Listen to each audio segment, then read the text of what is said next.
विश्ववंदनीय तथागत भगवान गौतम बुद्ध, भारतीय घटनेचे शिल्पकार डॉक्टर बाबासाहेब आंबेडकर यांच्या विचारांना त्रिवार वंदन. आज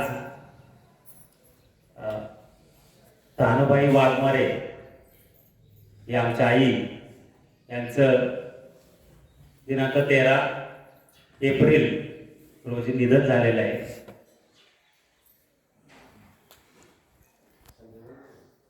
आईची म्हणजे अनेक वेळा भेट झालेली आहे माझी, कारण लहू माझा मित्र, लहू आणि मी एका शाळेमध्ये शिकलेलो आहे 10वी पर्यंत.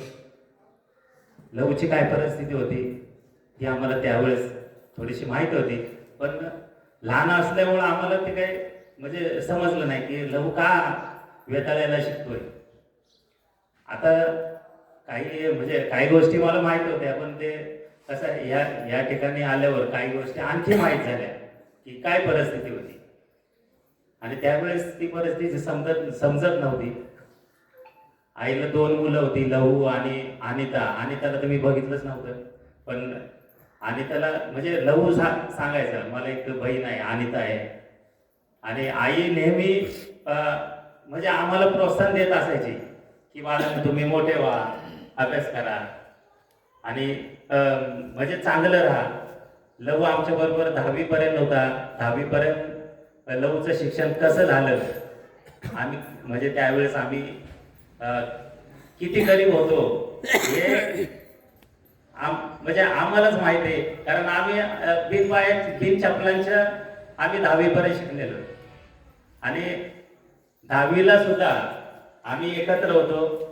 काही कारणांमुळे आम्हाला वाड्याला रूम मिळाला नव्हता.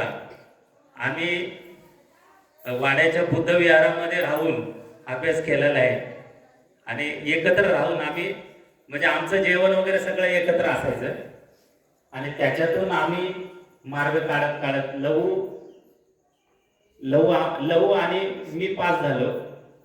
मला कमी मार्क होते. लहूला काही गोष्टी थोड्याशा असतात, गरिबीमुळं थोडंफार होतं, पण लहू त्यावेळी त्याचं गाव तर आम्हाला माहितीच नव्हतं. आज मी पहिला दिवस आहे हा की म्हणजे या आईच्यामुळं मला हे गावामध्ये यायला भेटलं. आणि गाव एवढं म्हणजे खेडेगाव, आणि त्या खेडेगावामधून आता या लोकांनी जे काही आपले वक्ते त्यांनी सांगितलं की लहू टॉपचा विद्यार्थी होता इथला, आणि अनिता पण पहिली पोलीस झालेली आहे. तर एवढं सगळं जे त्यांचं जे सर्व त्यांना एवढं घडवण्यात आईचा मोठा वाटा आहे. आणि आईने खूप कष्ट केलेत त्यांच्यासाठी की माझी मुलं चांगली झाली पाहिजे. त्यांचे वैयक्तिक संसारिक काहीतरी प्रॉब्लेम असेल तर तो बाजूला ठेवून त्यांनी सर्व लक्ष दोघां मुलांवर दिलं, आणि दोघं मुलांना चांगलं घडवलं.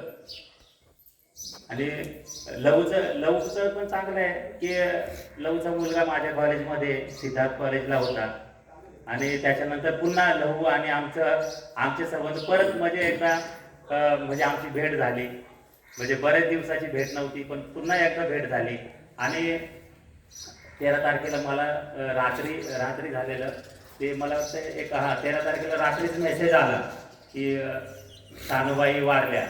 तर मला साताऱ्याला आंबेडकर जयंतीनिमित्त कार्यक्रम होता. त्या कार्यक्रमाला जाताना मला एवढं वाईट वाटलं की मी आज त्या आईच्या अंत्यविधीसाठी जाणं गरजेचं होतं, पण कार्यक्रम नियोजित असल्यामुळं मला काही येता आलं नाही. तर मी म्हटलं पुण्यानुमोदन कार्यक्रमाच्या वेळेस मी नक्कीच जाईल, आईला भेटण्यासाठी खास म्हणजे जाईल. आणि थोडासा उशीर झाला मला पण, कारण गावाला थोडेसे प्रॉब्लेम्स असतात, गाड्या वगैरे नसतात, तर त्याच्यामुळं मला उशीर झाला. तर त्या आईबद्दल मी एक कवितेमधून थोडंसं सांगणार आहे.